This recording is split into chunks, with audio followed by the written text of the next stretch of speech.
Good morning, everybody. Welcome to the Rotary Club of Harrisburg.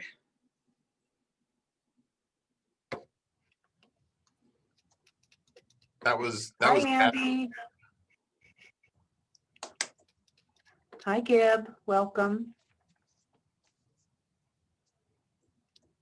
Welcome, Richard. Good morning. Welcome. great to see Connie Siegel Yay, Connie's here. all the way from Florida, I'm guessing. Connie's in Florida. I thought it was I California. don't know. Yeah. Oh, it's California. That's right. I knew it was someplace warm. Someplace sunny. Absolutely. Just Doug can you Piper, happy birthday to my birthday twin. Is it your I birthday? sing to you, but nobody wants to hear it. Yeah, it's our birthdays today. Hey, Happy birthday. So while everybody's muted, why don't you all sing to us? Happy birthday to you. Happy birthday to you. Happy birthday, Beth and Douglas. Douglas. Happy birthday to you. Yay. My birthday twin. birthday twins. Hi, Bob. Welcome. Welcome, Karen. Hi, Larry. Welcome to the meeting. Hi, Jenny. Team PPONS. Woohoo! Welcome, Joe. Welcome, Kurt. Good to see my local service project co-chair. Hey, Ski. Will Everhart's in the house. We should have Welcome to Steve the meeting. check his mic real quick. Yeah, Ski, check your mic. Testing. 1, 2, testing. 3, 4. Some people are just tough.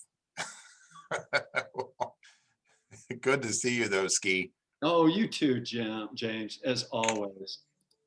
Is your girlfriend in the house today? He is. Okay. I don't see her. Stephanie, where are you, Stephanie? Oh, there's Karen, your wife. Oh, your wife's here. Okay. It's horrible. You're going to get me in trouble. That's part of my job. Part of your job. Well, I'll tell you what, it is Monday again, and we are here at the Rotary Club of Harrisburg weekly meeting. And remember, use the Zoom controls in the top right-hand corner of your screen. If you're a member of the Rotary Club of Harrisburg, go ahead and type your name into the chat function and just, say hi to everyone. And it'll be good to see everyone out here in chat. I do have a real quick question for you as we open our meeting today, though. Just, what's Irish and stays out all night? Patio furniture. Okay. Yeah, ring the bell. Okay, ring the bell and get this show on the road. Happy Monday. Spring is in the air. It is a great time to be a Rotarian. I hope everyone is sleeping off the time change. Let's open our meeting today with an invocation from Dick Stewart. Our Father, we know that we're not perfect. Help us to do better. Help us to do unto others as we would do unto ourselves. And help us to be guided by the four-way test in all that we think, say, or do. Is it the truth? Is it fair to all concerned? Will it build goodwill and better friendships? Will it be beneficial to all concerned? Amen. Thank you, Dick. All right, and today's song is God Bless America, performed by Kings Returned. God bless America.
thought there would be more. I loved that singing. It seems like singing in a stairwell is just the thing to do. And when we get back to our in-person meetings, I want to find a stairwell and grab like John Hickey and a couple other people who can really sing and like sing in a stairwell. I think that'll be really cool. And I can hardly wait to do that. Join me in the Pledge of Allegiance if you could. I pledge allegiance to the flag of the United States of America and to the republic for which it stands, one nation, under God, indivisible, with liberty and justice for all. And the Rotary four-way test of all the things we think, say, and do. First, is it the truth? Second, is it fair to all concerned? Third, will it build goodwill and better friendships? And fourth, will it be beneficial to all concerned? Keep the Rotary four-way test front and center. Well, I want to say a great big thank you to, I'm not sure who's taking our minutes today, but we so appreciate folks who take the minutes each week and keep those notes flowing in the Rotary Roundup, which you guys all read, right? Every Friday in your email inbox. Today's lunch budget is being donated to the Boys and Girls Club of Harrisburg. Now, if your lunch money is not included in your dues, or if you'd like to make an additional donation, then just hop out to www.bgchbg.org. Try saying that 10 times as fast as you can. www.bgchbg.org. March 22nd is World Water Day. Now, we all know that clean water is the basis of good health. And Rotary has as one of its 7 areas of focus, water and sanitation. Our club has been involved in doing water projects. You can read more about the water projects that we've been involved with by going out to the Rotary Club of Harrisburg website, click on committees and initiatives, and in the drop-down menu there, click on water project for Haiti. Clearly, anything international has been on hiatus, but we are so looking forward to the day when we can get that back up and running as well. Volunteers are needed for the winter overnight shelters. If you'd like to get involved in staffing the winter overnight shelter, contact Steve Swartz, and his contact information is there on the screen. Or you can visit the events calendar on the Rotary Club of Harrisburg website, or in the Rotary Roundup, right in your email, just click on the link and it'll take you out to the registration page. Service on a Monday is coming up next week. Now, next week is one of those interesting Mondays because we'll be helping the Central Pennsylvania Food Bank pack boxes of food actually twice that day, once at 1 o'clock in the afternoon. And for the 1 o'clock event, you need to RSVP by Wednesday this week, Wednesday, March 17th. So if you'd like to be helping out on Monday afternoon at 1 o'clock, make sure you go out to the events calendar and get registered for that event. In the evening then, from 5 to 7, again, we'll be back there helping the Central Pennsylvania Food Bank. I'd like to see if we can clear 2,000 boxes of food packed for the year. And I think we are, we're just right in that 1,500 range right now. So way to make a difference, Rotary Club of Harrisburg. We so appreciate your ongoing support and involvement there. Now, April 10th is UN Day. You know, historically, Rotary our district, I guess, has packed people on a bus and we've all driven to New York City for UN Day. This year, UN Day is going to be virtual. Just a little tidbit of history and probably a little known secret, there are 2 NGOs, non-governmental organizations that are involved in UN. One is the Red Cross, and the other is Rotary. So Rotary and the Red Cross are very involved in the United Nations. Rotary was actually involved in the formation of the UN. Again, this year's UN Day is virtual. To get registered for that event, look at the website there, www.75yearsofaction.live. Rotary District Conference is coming up. This year's district conference will be a joint event with three different conferences, or three different districts, I should say. District 7390, 7430, and 7450. I understand from the folks who are planning district conference that there will be breakout rooms, lots of networking opportunities, and just an overall great way to stay connected with folks here in our district and some of the neighboring districts. So go to www.discon2021 to get registered to attend district conference. Now I saw a note that just came through that said, you know what I miss? I miss good news reporting. And you know what? I miss good news reporting too. We will figure that out for our next meeting. And John, I'm going to be calling you to help me figure that out. All right, so you got it, brother. Thank you so much to our corporate members, Capital Blue Cross, UPMC, Highmark, Hospice of Central Pennsylvania, and the Harrisburg Regional Chamber. We so appreciate your ongoing support in the many humanitarian and community projects that we work on throughout the year. And today, again, we continue our Meet the Board Member series. Ladies and gentlemen, come on. Today we present Wendell Hoover!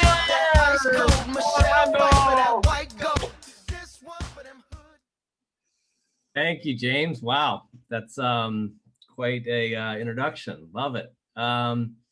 Okay, I'm sharing my screen.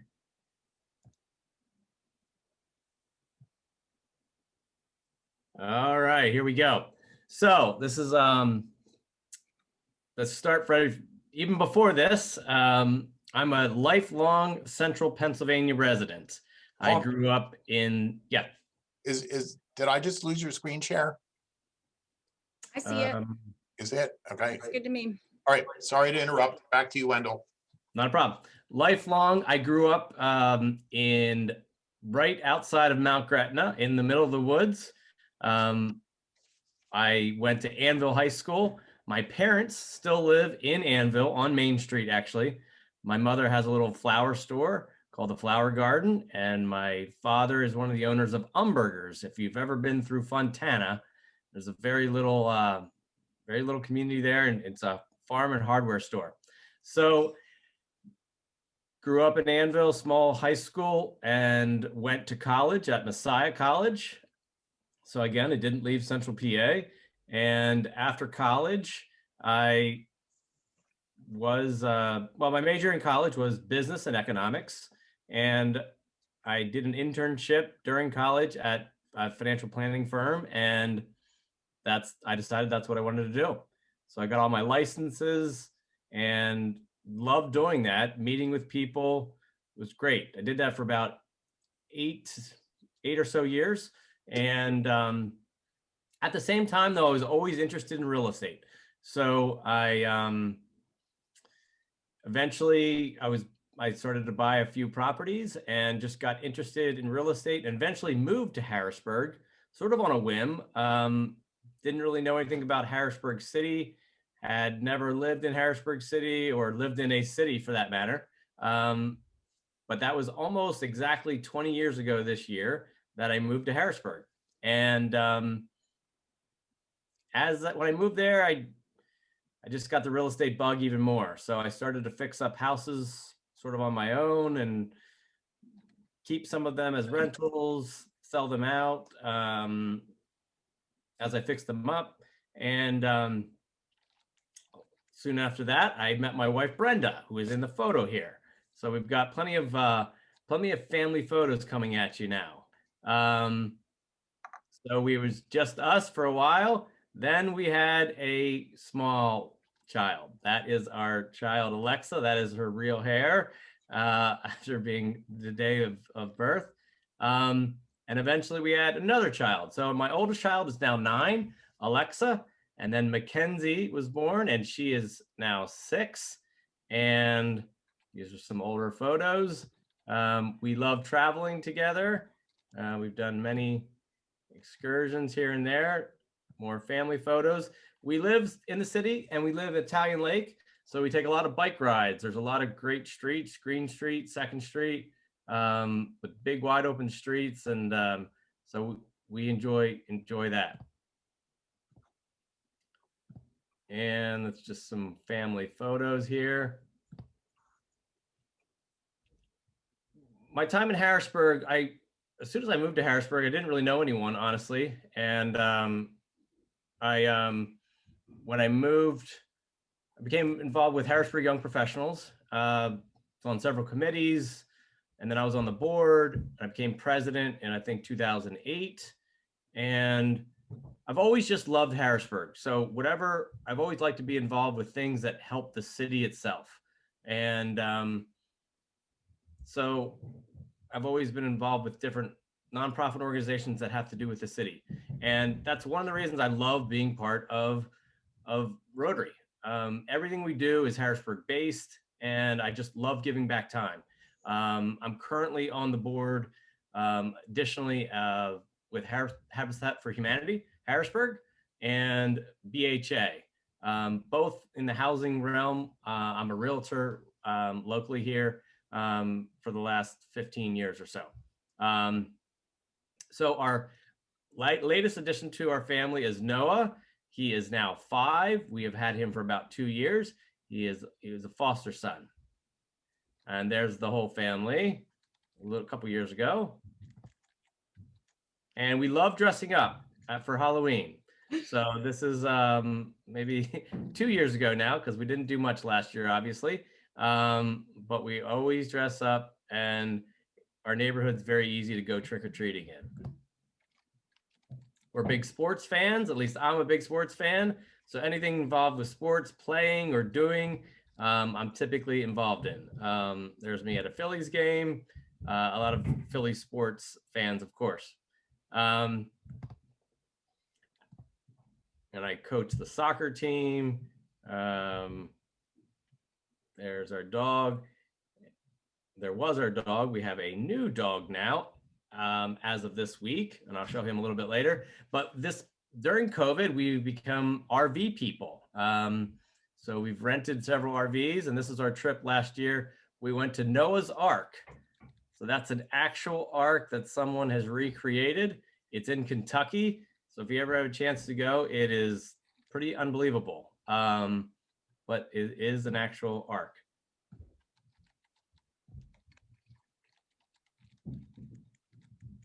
And so we plan on going RVing a lot this coming year. My family's into horses. So that is my wife's horse, and my children love being involved also. So they recently just had a horse show in Florida. So they enjoyed the nice weather down there. And that is our newest addition as of this week, actually. That is Bailey. He is a white lab. So that is our full family. As far as Rotary, though, I do love, again, just being involved with anything Harrisburg related. The city has come a long way. The 20 years that I've been living in the city, it's amazing to see how far we've come. Obviously, there's a lot more to do, but I'm just happy to be involved with the positive change that's happening. So I think that's pretty much my overview of me So I've been in Rotary for 5 years. Adeline tells me my 5-year anniversary is this month, and I've been on the board for just under a year. So thank you. Thank you, Wendell. Woohoo, Wendell. Thanks for rolling, with that introduction and everything. When you sign up and say yes to get in this Rotary leadership track, you get to hang out with people like Wendell. Isn't that cool? So, and Beth too, Beth Mamet, and now I've started naming people. I'm going to miss somebody and let them out. This club is loaded with incredible people. And when you chair a committee, when you get on the board and you start doing that leadership thing, you just get to meet all these wonderful people. So Rotary is awesome. We appreciate each one of you guys. We're going to get off track of our agenda here today. But I just needed to put that in there about Rotary being great and great people. We have a great speaker coming up today too, and a few weeks ago I said introducing our speaker today is Ski, and then it actually turned out to be Alan Brown doing the introduction. But today, introducing our speaker is for sure, I think, Ski, right? Where are you at, Ski? No, it's really Ellen, Jim, but that's okay. No. Anyway, happy Monday to everyone. Yes, indeed. After listening to Wendell, we have another outstanding speaker, somebody who is Harrisburg. He is Mr. Harrisburg. So we have the Honorable Tim DeFoor, who's going to speak to us. This gentleman, for some of you who know him, has been a fighter. He has been a fighter his entire career for the underdog, identifying and eliminating waste and abuse. He started his career as a special investigator with the Commonwealth of Pennsylvania. He then moved into being a special agent with the Commonwealth of Pennsylvania, investigating Medicare fraud, Medicaid fraud, and illegal prescription drug diversion. He then became a fraud investigator and an internal auditor for the University of Pittsburgh Medical Center. In 2015, he was elected as Dauphin County Controller, the first African-American to have been elected into that position. And most recently, the Honorable Tim DeFoor was sworn in as Pennsylvania's 52nd Auditor General. And he is the first African-American to hold that office as well. A lot of firsts for Mr. DeFoor. Growing up in Harrisburg, and as I said earlier, he is a huge Harrisburg fan. He's always been committed to giving back to the community. We could have a speech for hours about all that he does in his community and the organizations he's involved with, from the YMCA to the Chris Handel's Franklin Foundation to the NAACP to Susquehanna High School. But I do want to conclude by saying that he received his graduate degree from Harrisburg University. He received his bachelor's degree from the University of Pittsburgh. And most importantly, ladies and gentlemen, he received his associate degree from your favorite community college, where up until he got elected, he served as chair of the college's foundation board. Ladies and gentlemen, please help me give the Honorable Tim DeFoor a Rotary welcome. Hey, thank you very much. I appreciate the warm introduction, and I feel like after an introduction like that, I'm done. Well, Tim, your mom gave me the words, so it's all your mom. Yeah, I'm sure. but Ski, thank you for the introduction. And the Rotary Club, thank you for having me to speak to your organization, and also thank you for the continued good work that you have done and that you continue to do in our communities. It's because of organizations like you and the members of your organization.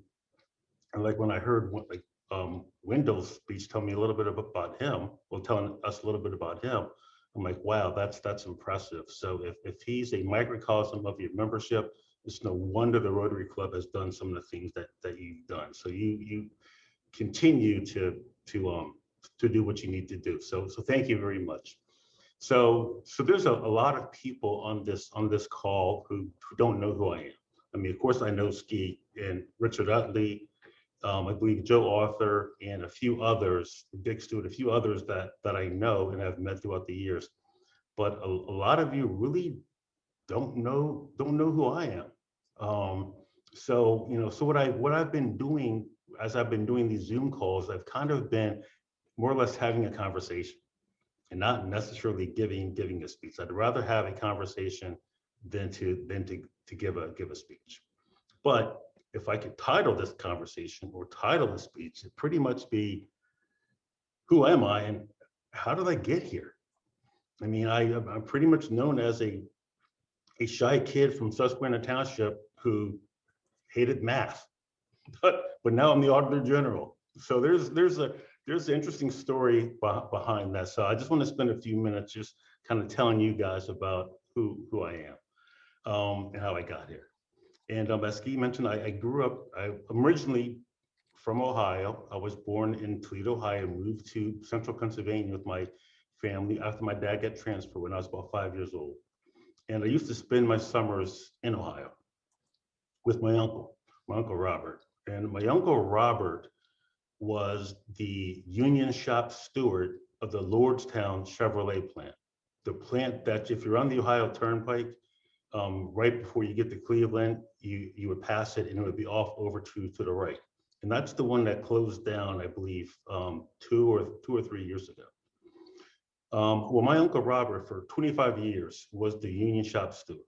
So when we used to go to his house for family reunions, and as we were getting ready, there would be people coming in from work, talking to my Uncle Robert about what was going on the job.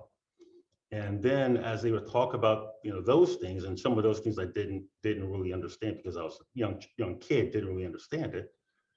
They would also joke about what the government was doing with their money. And I'm like sitting there, I was a nosy kid. So I was sitting there, pretending that I was watching cartoons, but I was actually listening to what they were saying. So even though they were joking about what the government did with their money, as a young kid, I often wondered, okay, yeah, so what does the government do with their my parents' tax dollars? So that's something that kind of always stuck with me.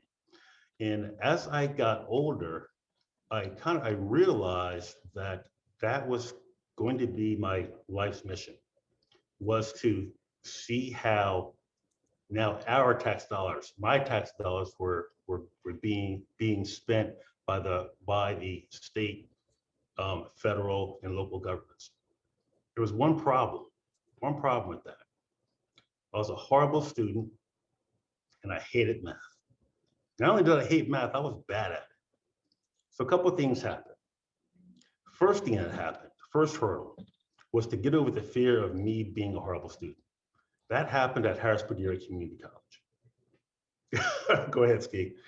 Where I met a professor who, for the first time in my life, academically challenged me. I wasn't doing very well. And this was a professor who said that, Tim, you can do better. And I'm going to work with you to do better. And ultimately, he challenged me academically. I challenged myself academically. And I became a better student. In fact, I recall going from the point of being a bad student at Hack to then going to, I remember getting my master's degree. I got a B+ in the class and I was mad for 2 months. So I went from being a bad student to being mad at myself for getting a B+ in the graduate class. But then again, it all started at Hack. So that foundation of confidence started to build it. There was the next hurdle. I still hated, wasn't good at math. And you're probably asking yourself, aren't you the Auditor General? Or isn't there a lot of math or accounting involved with that? Yeah, there is. So, but I eventually got over that as well. So here's what happened with that. I was doing undergrad. And I believe when I was taking class at Harrisburg University or at the University of Pittsburgh, where I received my undergraduate degree. So I knew I had to take a algebra course to pass, to get my bachelor's degree. Well, I wanted to kind of build up to that. And so what I did was I actually took a finite math class. And finite math, in part, it's what? You're dealing with odds and you're dealing with probability, right? So the professor taught the class with 2 prompts that I have with me today. He taught it with a deck of cards, and he taught it with dice. Think about it. If you have if you remove the joker, right? how many cards are on the deck? 52. So if you are trying, so if the odds of you pulling out, let's say the ace of spades are what? 1 in 52. And oddly enough, there's 52 cards on the deck and I'm the 52nd Auditor General. Imagine that. So you're rolling a dice. What are the odds of you rolling a 6? 1 in 6. What that did, that made me overcome my fear of math. No longer did math resemble these scary numbers like you see in algebra, trig, and other things. I knew that these numbers just represented something. So I overcame my fear of math. And I then took that finite math course, I then took it into a love of statistics, and then to finance, then to economics, and then to accounting. And I made those into a passion, all because of me being taught math in a non-traditional role. And that made me overcome my fear. Now, before, if any of you were wondering, I don't go to Vegas and play. What's the play? Was it 21? I don't play those games. So so just in case any of you are wondering. So after overcoming my fear of math, that's when I really began my career. And as Steve mentioned, I began it with the Inspector General's office, where I investigated government fraud, waste, and abuse. Not only that, I investigated contractors who had contracts with the state government to make sure that they were doing precisely what they were contracted to do with the state.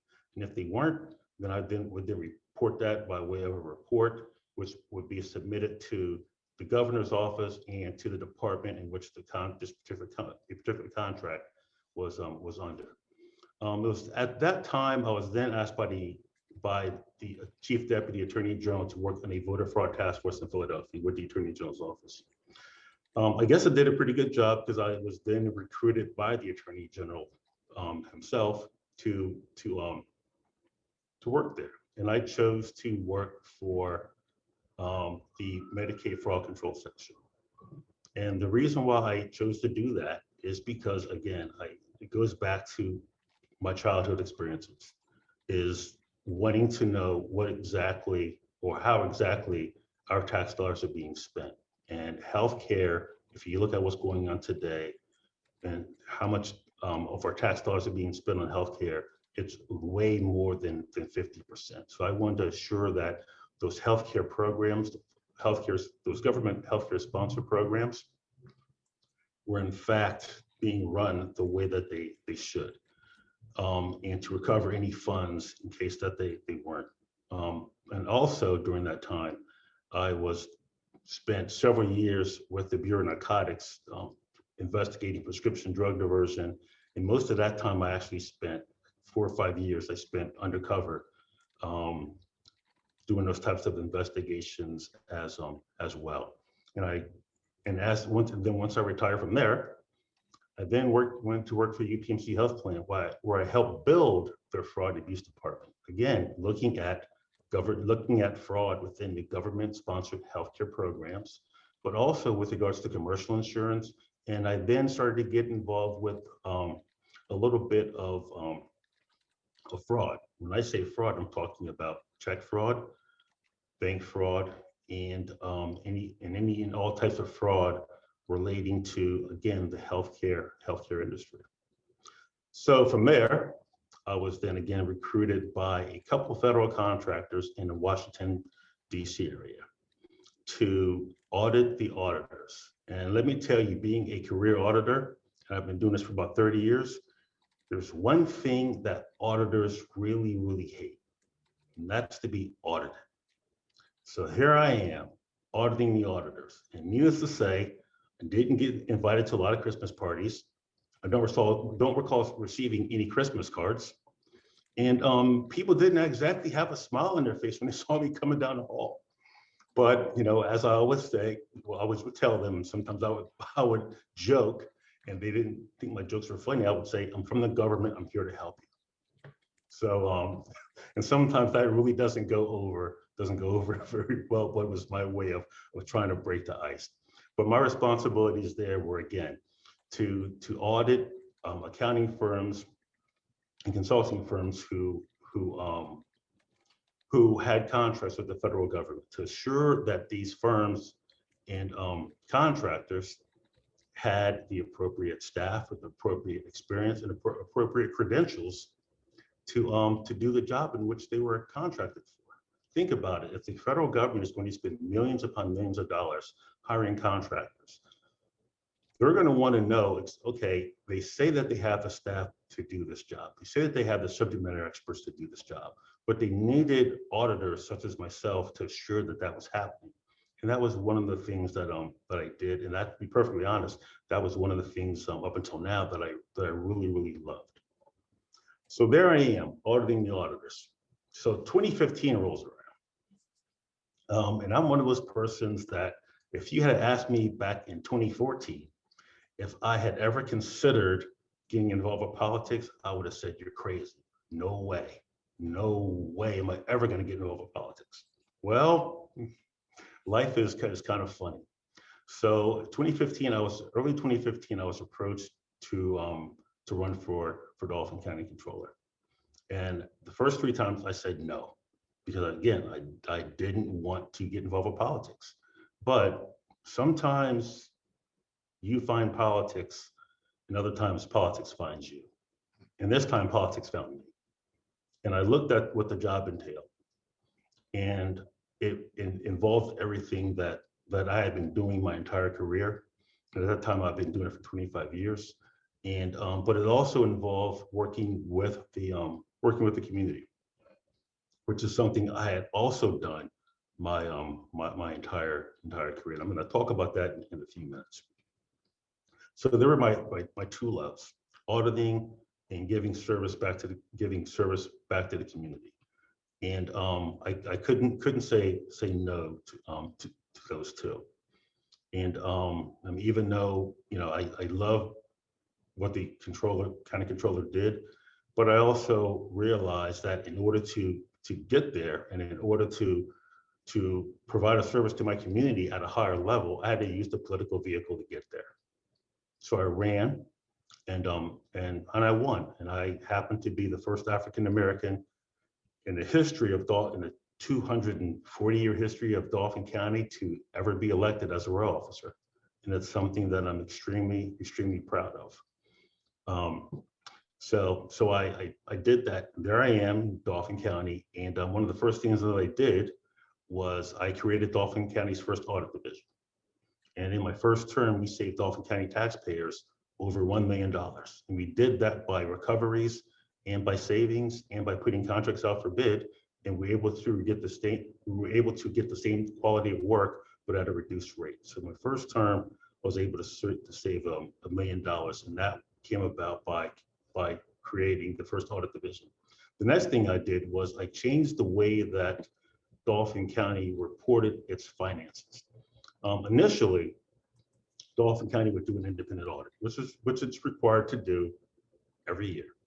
So they would do the audit of the finances of the county, and that would then, you know, be available for people to use, but we're pretty much put on the shelf, and nothing else would happen to it. So, but I kind of wanted to take things a little further. I wanted to be, one, more transparent, but I also wanted to see exactly what we were doing with regards to the finances in Dauphin County. So what I did, I then changed an independent audit report to something called a CAFR, a comprehensive annual financial report. And that incorporates a lot of the things that the independent audit did, but it also provided a statistical section where you could look at the past 10 years of finances within the county and compare that to where the county was, with explanations. And it also would have note sections that would explain some of the changes in the county's financial position. That report would then go to an organization called the Government Finance Officers Association. And they're headquartered in Chicago, Illinois. And it was made up of a group of individuals such as myself, individuals who are in the finance, budgeting, and accounting offices of governments across the country. So a committee of individuals would take a look at the Dauphin County's comprehensive annual financial report, and they would then grade it the same way you would grade a paper in school. And if you would get a certain grade, then that would mean that you met their criteria. And by meeting their criteria, you would receive their award of financial achievement. Well, fortunately for us, we submitted our report and we got that. We got that on our first try in Dauphin County. We did that with that document along with other documents. So by the time I left office last year, so from the time I entered in 2016 to the time I left last year, Dauphin County had received, for that report and other reports, 8 national awards for financial reporting. And that is probably one of my greatest achievements. And the reason why I did it was because of transparency. I wanted the people, the citizens of this county, and also the employees of the county, to understand exactly what was going on with your tax dollars. And that report then showed that. So that's something that I'm proud of, and hats off to my staff, because they were the ones who really did the work. There are moments where they kind of like the other auditors, they didn't like to see me come in the door either, because there were a couple of times where we kind of had to push each other to get this done, and a majority of the work had to be done in the month of June. So what normally happens in June? Vacation. Well, a lot of the work had to be done, as well, some were on vacation, but we bound together. We work with the commissioners, work with other county departments to do that. So here I am. I'm very happy as Dauphin County Controller. Well, early 2020, well, actually late 2019, after I'm just reelected and with no opposition, and I'm feeling pretty good about myself. I was then approached about running for Auditor General. Again, nope, don't want to do it, don't want to do it, don't want to do it. Again, I then thought about the love of what I did, the work that I love to do.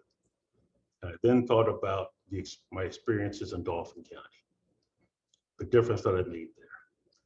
I then thought about, again, community outreach, the impact that I could have in the communities statewide. So I thought about that and I ran. And let me tell you something, ladies and gentlemen, it's not very easy running a campaign during COVID. And my campaign, we call my campaign, it was almost like guerrilla warfare, where we had a plan, but the plan was constantly thrown out because of what was going on with regards to COVID.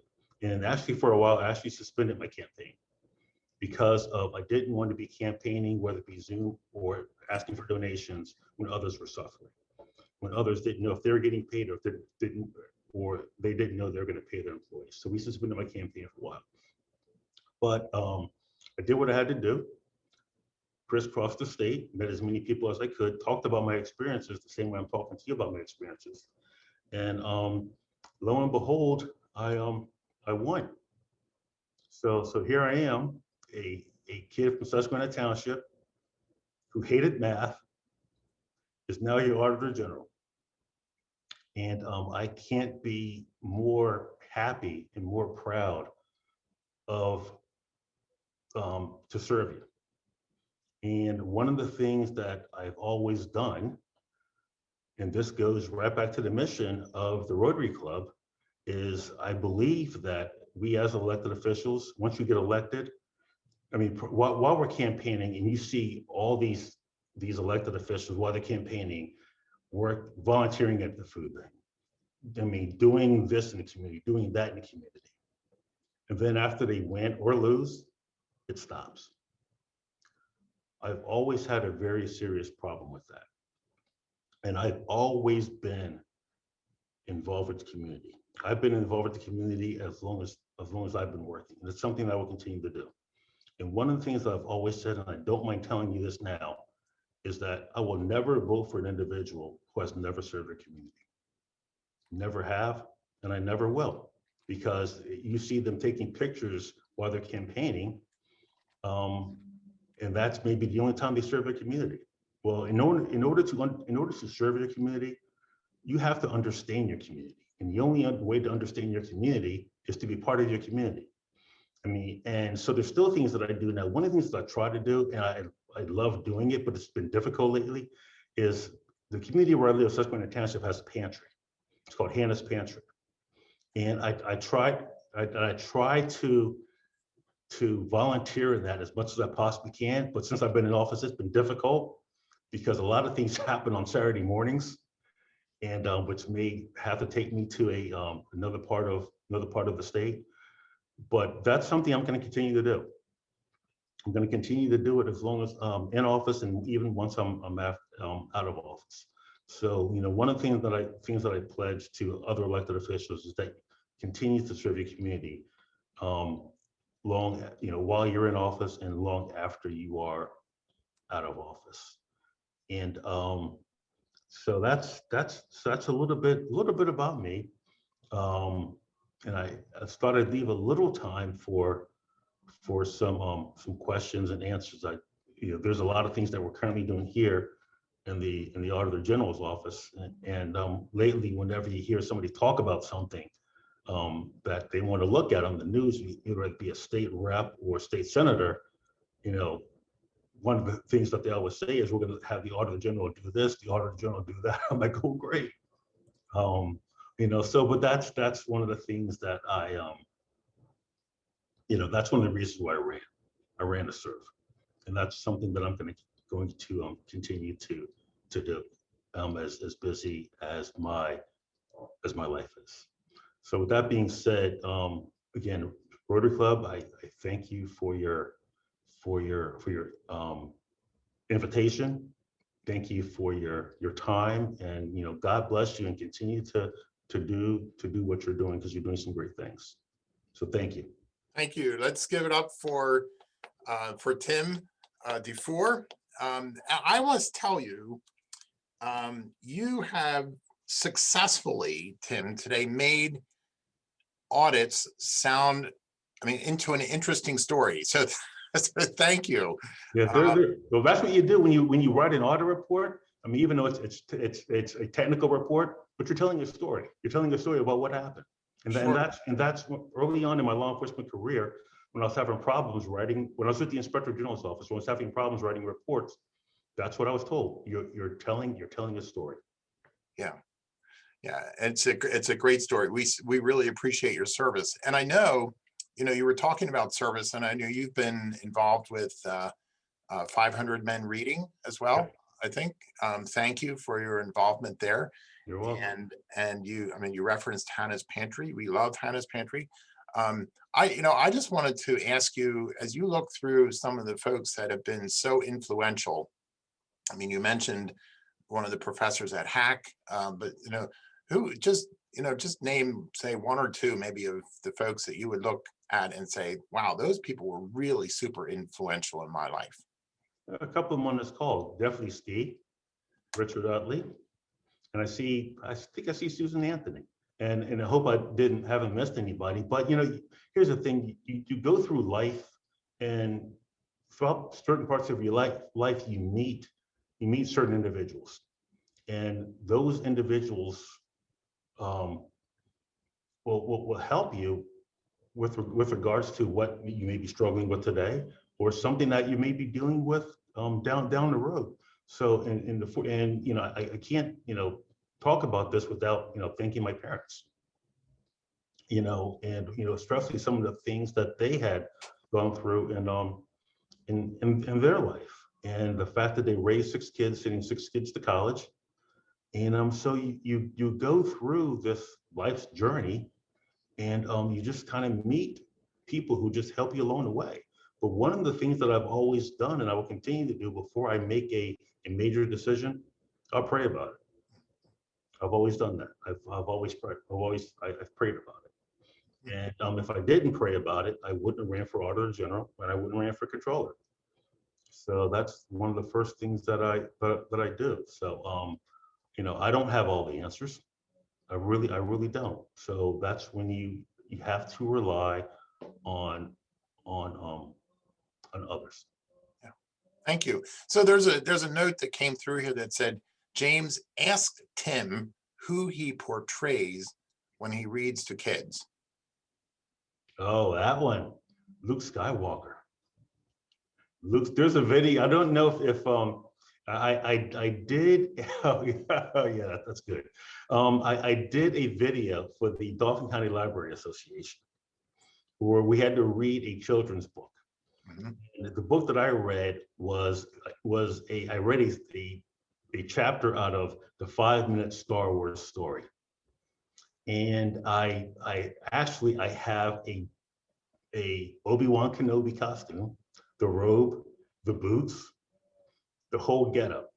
So I put that on, and I had my Darth Vader talking bank on this side, my CP3 or R2D2 talking bank on this side, meanwhile holding a lightsaber in my hand and reading this book. So so I was portraying Obi-Wan Kenobi or Luke Skywalker. Right. And So that Susan was- Anthony sent back through saying in full costume too, I guess. In full costume, yes. Costume too. And I love that. Absolutely. So, well, Rotary Club, we are in Q&A time. And if you've got questions for Tim DeFoor, just go ahead and put those in the chat box there. If you could name, just maybe highlight, what's the biggest challenge you see over the next few years in your work there as Auditor General. Take a minute or two to chat about that. Yeah, so there's a couple of them.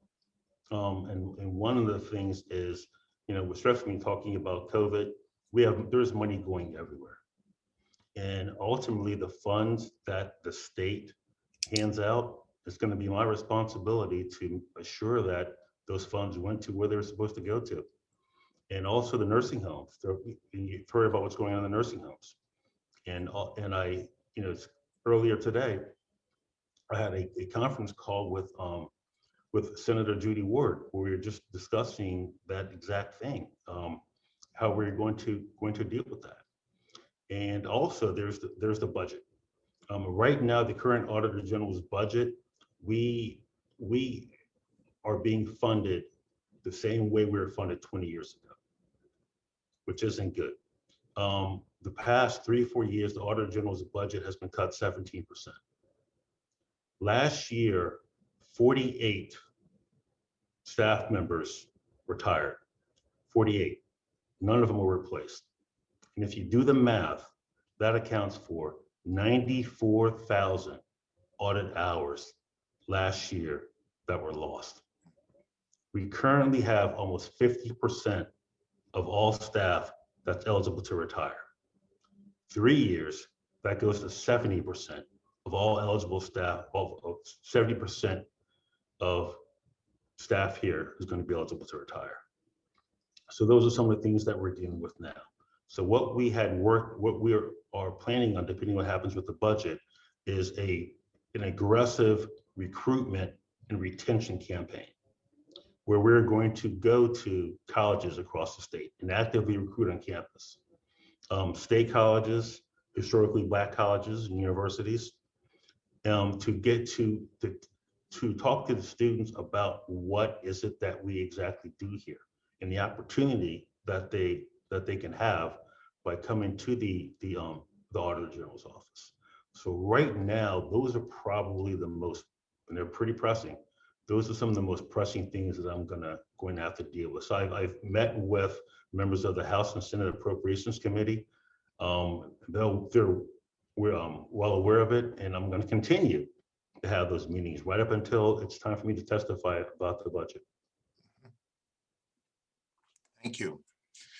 Well, again, thanks so much. Thank you for the interesting, presentation. And Thank you. let's give Tim another round of applause. And keeping you in our thoughts and our prayers as you face those challenges, and we appreciate your service. Thank you very much. Thank you again for being here with Rotary Club of Harrisburg today. Well, as we're wrapping up, we look to our next meeting, March 29th. Ski, do you want to just take a minute and intro, or not really intro, but just give us a little teaser line of what we have coming up on Monday, March 29th. You can probably tell I'm sitting here like filling a little bit of space while Adeline unmutes Ski. And it's okay, I'm gonna go, so thank you, everybody. Absolutely, yes. Thanks so Take care. much again. Take Have care. an awesome rest of the Thank day. you. You too. Ski, I think you just muted yourself. There you There are. we go. So James, thank you. And Tim, thank you for making us #HackProud. So on the 29th, we will hear from Hajir. Many of you may know Hajir. She is a Sudanese refugee who worked her way here to the United States and to Harrisburg. She ended up getting an education, an associate's degree. We'll leave that as a bit of a surprise on where she got that from. A bachelor's degree and then a master's degree, and was a nurse, an active nurse, and then has founded her own company where she provides temporary nursing individuals to hospitals, healthcare facilities, and all. So it's quite a success story of living in a refugee camp to coming to America, realizing the American dream, and now being very successful in raising 3 children, et cetera, living in Mechanicsburg. So hopefully you will be very excited about that. Yeah, thank you, Ski. So great program coming up on Monday, March 29th. No meeting next week. It is service on a Monday. Get signed up to help pack boxes of food either at 1 in the afternoon or at 5 in the evening. And Scott Stevens just posted Rotary Maine's business next Wednesday. So there's a lot going on here in Rotary, in our club, and in the district. Make sure you stay engaged, stay involved, and make it a great Rotary week.